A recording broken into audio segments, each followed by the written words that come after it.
So welcome, everyone. Good to see everybody out and in person. We don't have a bunch of masks. Yeah. I think there's a couple big questions, one of which is, did Tom Brady really retire? We don't know? No? We hope so. No, it's really good to see everybody out and about, and as I was thinking about it, hopefully this is the beginning of getting back to normal. 2020 and 2021 were two great years in the markets. I think if we look at where we are right now, there's probably a whole bunch of concern on what's going on geopolitically. We got Russia with, 150,000 troops sitting on the border. You got China eyeing Taiwan, saying, let's go there. We got a south border that's wide open. You got oil prices over 100, and we got inflation at a 40-year high. So we're all in the room together going, okay, what does that mean for the investments? And on that note, we're going to bring up my partner and Chief Investment Officer, Eric Caisse, and let him explain it. All right, so let's go. Then we're going to talk about where we are now. And so essentially what that is taking stock of what are the new data points we're looking at in the economic, investment landscape, geopolitical, what kind of things do we take into consideration as we're crafting our world view of what we think the markets are going to look like. And then last is kind of where we tie a bow on it, right? Where are we going to go? What do we think the shape of the market looks like over the next 6 to 12 months? And what kind of things do we need to do in the portfolios to adjust for that, make sure that we're in the right spots. So where have we been? As we talked about last year, economic growth was good, right? We gave you a range of 5.5 to 6.6. Those are big numbers, right? So for us, that was a big green check mark, right? That's positive growth in the economy. Does anybody know, for a prize, what last year's GDP number came out to be? 5.7%, so right in the range we were looking at. And that's fantastic, right? It's double the typical rate of our economy. We said unemployment was going down, right? That was a good thing, right? Kind of unequivocally. Spending. This was huge, because what happened was in the pandemic, everybody goes like this, right? We don't know what to do, so let's just do nothing, right? So we're hoarding cash. So even though we had stimulus more than we needed, it wasn't being spent, right? So now we're spending that money, and basically the consumer is the economy. So that was good, another check mark. And then for whatever reason, the Fed is continuing to stimulate the economy, right? For absolutely no reason. And so that's just like a big smiley face, right? I mean, you can't fight the Fed. So if that's happening, the market is going to go up. It's basically what it amounts to. All right, now this slide, the busy slides, so especially in the back, the only thing I want you to know on this slide is that the chart goes up and to the right. And so essentially what this means is we're talking about market breadth. And so as the market's going higher, more and more stocks are participating. We need that, right? And that in order for the rally to continue on itself. So essentially, that was a good thing. All right, so now here's where we get into some of the more mediocre stuff that we pointed out. So let's not get hung up on the particular ratio. There's a million ways to value stocks. That's one of the problems with fundamental analysis only. We use the CAPE ratio here. But the point of this was to show you that when the ratio is around 38, we are here in this zone, which means the forward returns on the market tend not to be as robust, right? So again, that was just kind of not the end of the world, but not great. We'd rather be down here.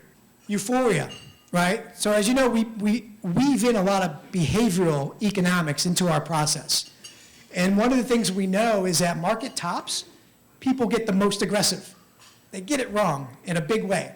And so euphoria in the markets was higher than 99 recently, right? So again, that is a big yellow light for us, right? These next two slides are just another way of saying people were too aggressive, right? So this is a call to put ratio. Call is an option.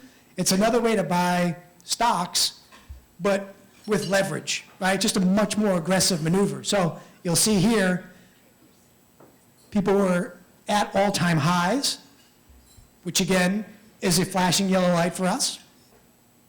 And then here, margin debt, right? Notice, again, so I'm not making stuff up, when the market peaks, margin debt peaks, right? Again, people going more aggressive, so essentially borrowing money to buy more stocks at exactly the wrong time, right?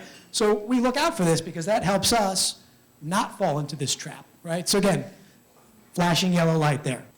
Well, here's the Fed balance sheet, right? Now you notice they tried real hard here from 14 to 19 to kind of bend that curve and start to be fiscally responsible.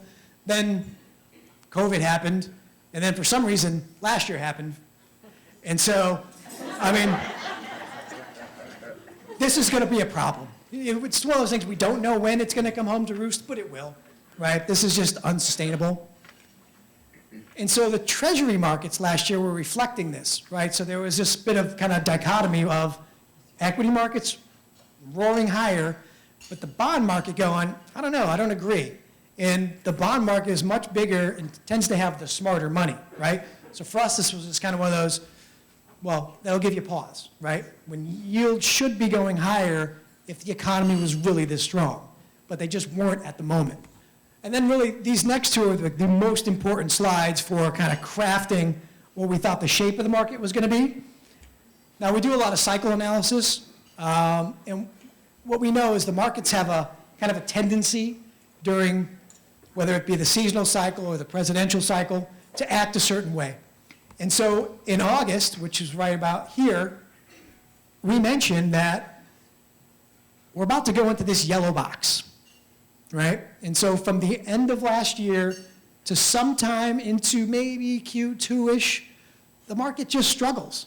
It just does, right? So expecting for the market to have gone higher, it was just counterintuitive, right? So again, we understood that we were due for some volatility, and we addressed that in the portfolios, right? We raised cash, we had some hedges, we were doing things, understanding that this is wealth preservation, that's wealth accumulation, right? There's different modes, there's different playbooks we use. And then the last, this is kind of like our North Star. This is our relative strength matrix, and all we're doing here is measuring supply and demand within and amongst asset classes, and what we're looking for is to see where the strength is. So really all of last year, it had us stay in equity. And you'll notice your portfolios are heavy in US equity. Not much international. It was never really a contender for number 2. It's already slipped to number 3. There's a huge gap between 2 and 3 right now, but these two are pretty close. But again, the gist of this was for the entire year, these 3 are all risk-on commodity asset classes. So even though we understood that we were about to enter a choppy zone, we wanted to kind of stay in the markets, at least in a hedge capacity. So how did we do? Well, as John mentioned, another fantastic banner year in the markets. And here's how we lined up. Our number 1 ranked asset class delivered a large return. The second ranked asset class, large return. As you get to our 3rd and 4th, you see where things start to weaken, right? So our process did exactly what we needed it to. It put us in position to allocate our risk capital to the spots that had the best opportunity of making money, right? That's what this is all about, not just randomly buying everything. We surgically focus our risk capital in the markets. And so we had a pretty good year last year. Let's talk about where we are now. And apparently a tragedy averted, a tragedy that I knew nothing about, and maybe you didn't either. We almost ran out of syrup last year, right? And apparently there's like a cartel that acts like OPEC and controls that syrup. And thankfully they released half of their reserves, right? Not all heroes wear capes. So GDP. This is one of the reasons I like to take the long view sometimes. We get so sucked up in the minutia. That's the little COVID blip, but that's 40 years of data. It's just that, it was a blip, right? Our GDP already back above where we started and on trend, right? So again, this is another one of those green check marks for me. Inflation's rising faster than expected. I guess I would have to say faster than who expected, but yes, inflation is rising. Does anybody, for a prize, know what the most recent year-over-year CPI reading was? 7.5%. So let's talk about inflation a little bit. We were quick to jump on this a year ago. And, this narrative from the Fed and others about inflation being transitory, this was all kind of pushing their own agenda. You know, we said at the halftime and maybe even at the kickoff that there's no way, right? Inflation is simply caused by one thing: too many dollars chasing too few goods. It's simple. It's simple math. And so you look here, our money supply more than doubled last decade and was up 30% last year alone, right? And so I put together a simple example, and I think I showed this on our halftime, of what is inflation, like Econ 101. So say you've got $10 and 10 apples. It's $1 an apple. That's pretty simple, right? Well, the Fed just inflated the money supply 30%, so now you got $13. We had supply chain issues, so now we've only got 5 apples, right? We're at a bit of a crunch here. So yes, price went up. Now the narrative was, as soon as this unwinds, we'll be back to normal. Well, not really, because you still have $13, even though you've got 10 apples. This is your inflation. You're already seeing that. But the problem is, there's been something espoused called modern monetary theory. I like to call it the magic money tree. And it's been put on by a group who's clearly never read an economics textbook. And they have 2 theories. One is that we can continue to print money forever because we're holding our own debt. That's not true. And 2, if we stimulate the economy, we'll somehow stimulate more output. Maybe 10 apples goes to 13. And unfortunately, in the history of mankind, that has never worked on a micro or macroeconomic level. So again, this theory is hopefully dying, right? Because at the end of the day, it's just the money supply. It's pushing inflation. Luckily, though, I think we are pretty close to peak, right? Some of the base effect has rolled off, 7.5. Maybe we have a little higher to go. But I think eventually we level off, you know, maybe in the 4% range. Well, we haven't had to talk about this in a while, right? It's been a couple of years at least. But now it's, you know, everyone's talking about it again, so I think I want to address it for you. And again, we can overcomplicate this. We can put some economists up here that can just wax prophetic, sound amazing. At the end of the day, it doesn't mean anything for our investment process. So what we want to do is look at some data points that more closely correlate with what will actually happen, the things that matter for us, like our portfolio. So let's look at leading indicators. Funny, huh? Leading the economy. This would be an important one. What you'll notice here is these peach lines are recessions. Very clearly, this indicator rolls over before the peach lines. And where are we now? Up and to the right, right? So other than this little flash recession we had from COVID, I'm not seeing anything here that gets me nervous. Housing starts. Same thing. Here's the recessions. This time we even have the little arrows to help guide your view. Where are we now? Up and to the right, right? Now this doesn't have anything to do with home prices. Obviously those are out of hand. But we are continuing to build. So again, not a huge issue there. One I didn't put a slide for is the inverted yield curve, but that's not happening either. So I don't want to spend a lot of time there. This one I think is important. So this is just the hospitalization rate, and you'll notice where the peaks of the waves match the market bottoms on a short-term basis, and we were way out in front of this. So I think we did a special update in April of 2020, and at that time we used a slide from First Trust. Mike Norris is here. It was a fantastic piece which showed us that in any pandemic, it typically follows a bell curve, right? And so while we're going to hear a lot about it on the media, we thought, and again, I don't want to downplay it because this was a devastating time period for a lot of people, a lot of families, but from a market perspective, I didn't think the market was going to care about it much after those first couple of months, right? And that's just another thing that weaved into our kind of our investment process over the last couple of years. There was a lot of noise about this and a lot of personal tragedy, but the market didn't seem to care, and that's what we were picking up on. So again, all these things lead me to believe that will we be talking about a potential recession the next time we get together? Maybe, but right now I think we're okay. Earnings, stock prices. We obviously know the valuations aren't great, right? I mean, the market's gone basically straight up for 12 years. So things aren't as cheap as they used to be. But the one thing I would say about this chart is we're looking at the S&P. And the S&P is really only 5 or 10 stocks, right?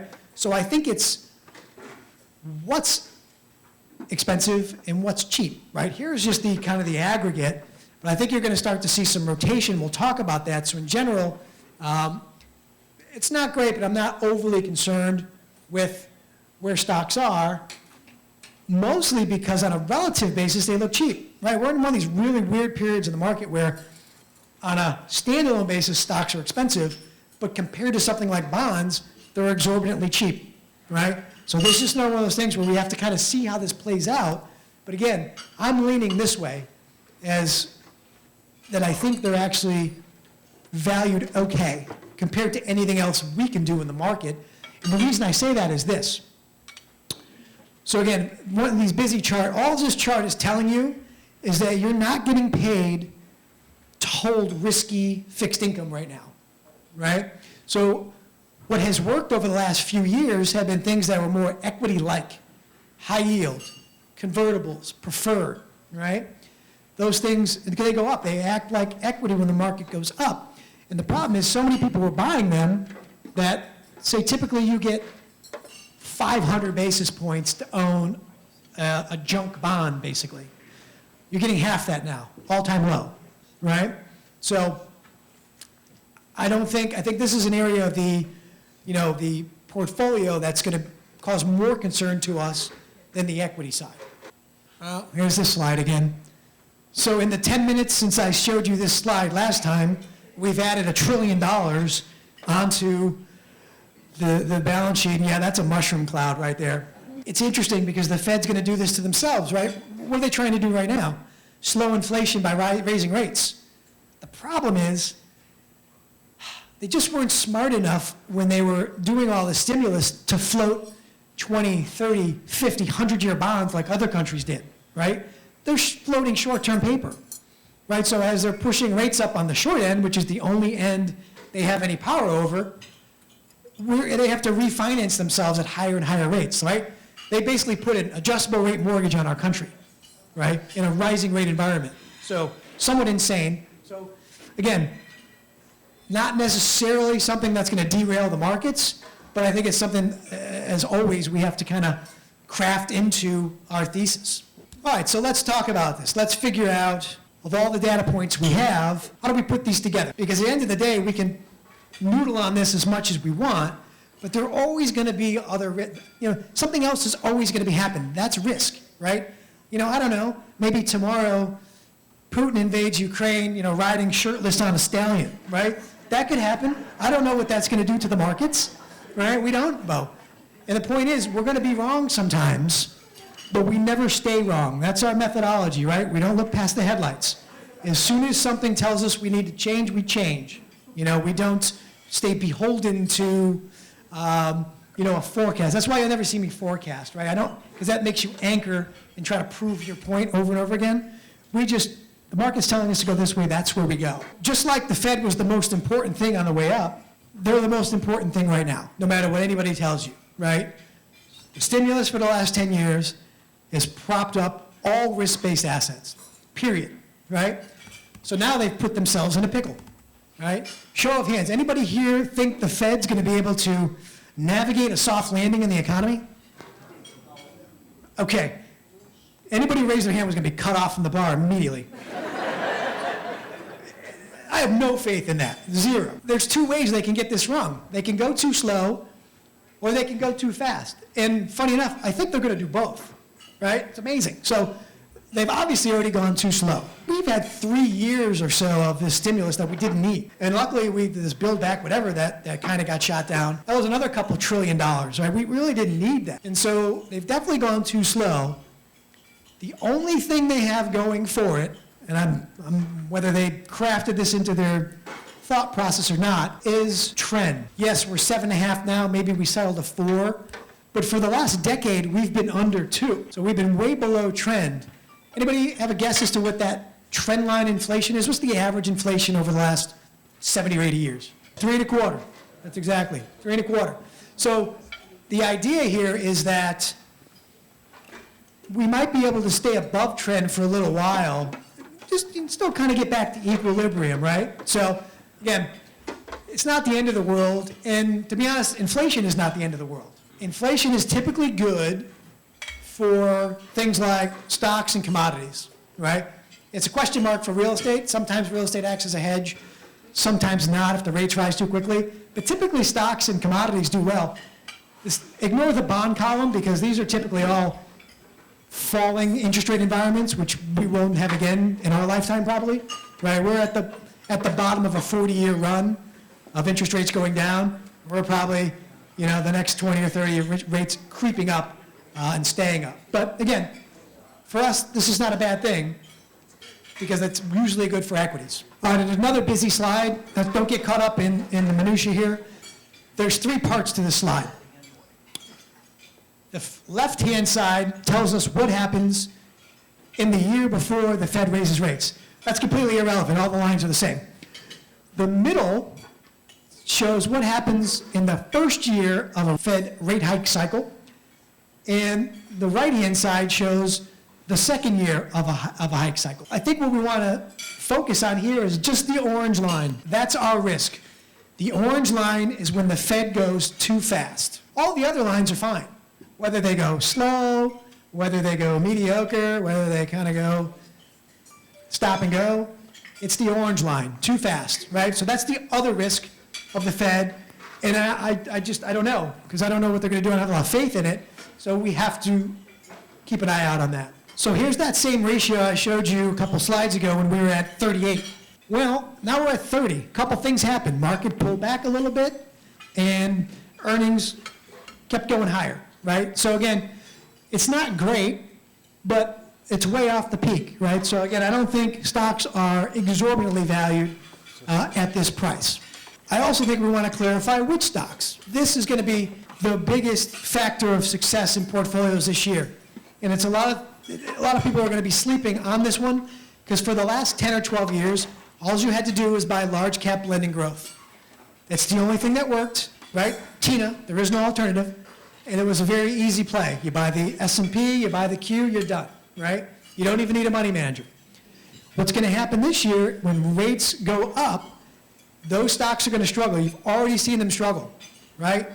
Half of the NASDAQ is down 50% already. You might not be seeing that, but a lot of these high growth stocks, the Cathie Wood ARC stocks, have gotten severely humbled, and it's not a situation where they bounce back. They're going to continue to be humbled because they're rotating out of favor, right?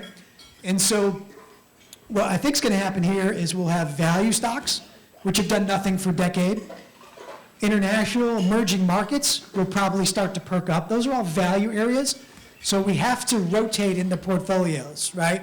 And we've already done that. We were doing this for the last 4 or 5 months, trimming back our growth exposure, trimming back the small and mid-cap growth, large cap, buying value stocks, increasing our commodity sleeve, right? We've already done that. Sentiment. Sentiment's another thing we look at, but I only like it when it's here or here. So it's either really optimistic and we know we got to run and hide, or it's really pessimistic and it's time to buy. Right now we're kind of middle of the road.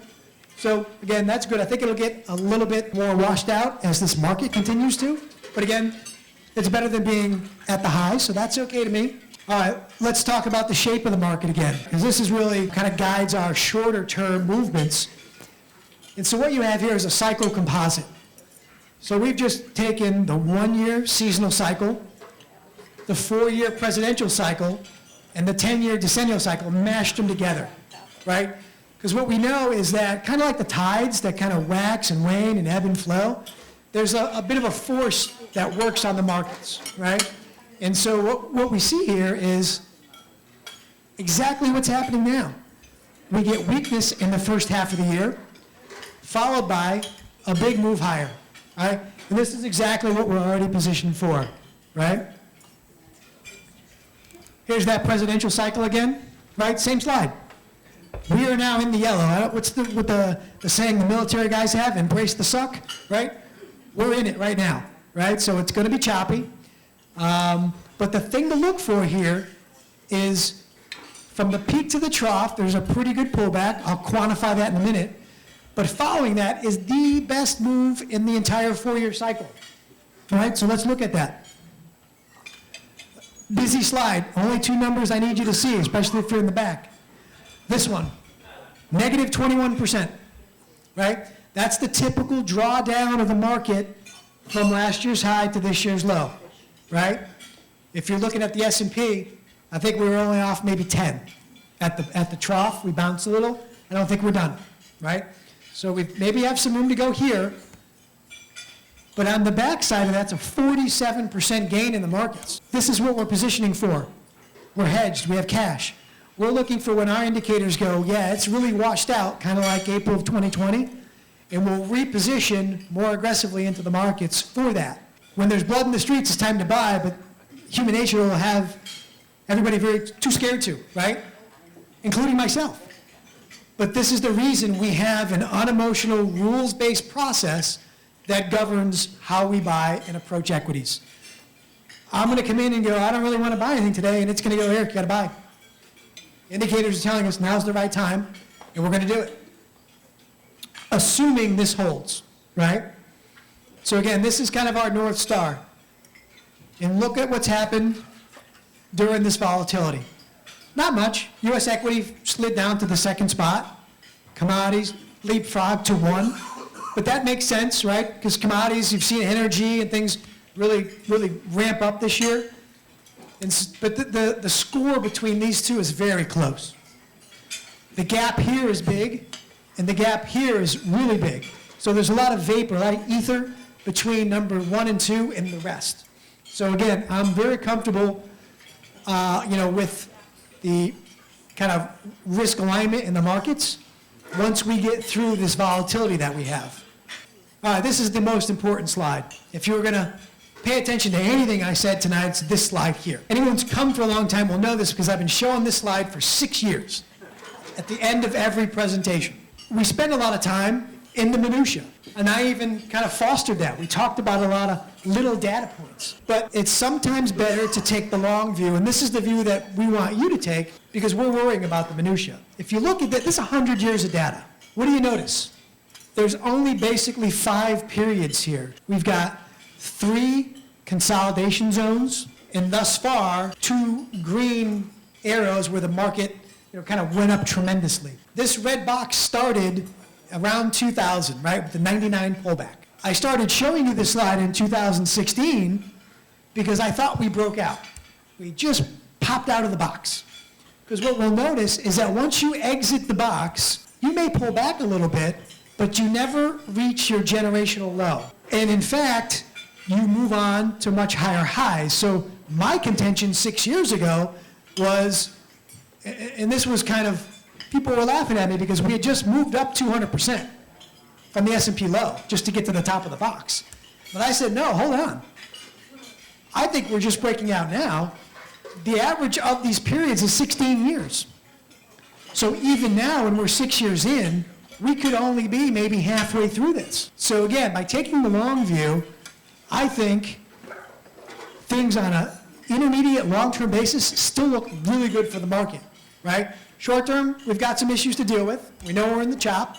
We've got some uncertainty.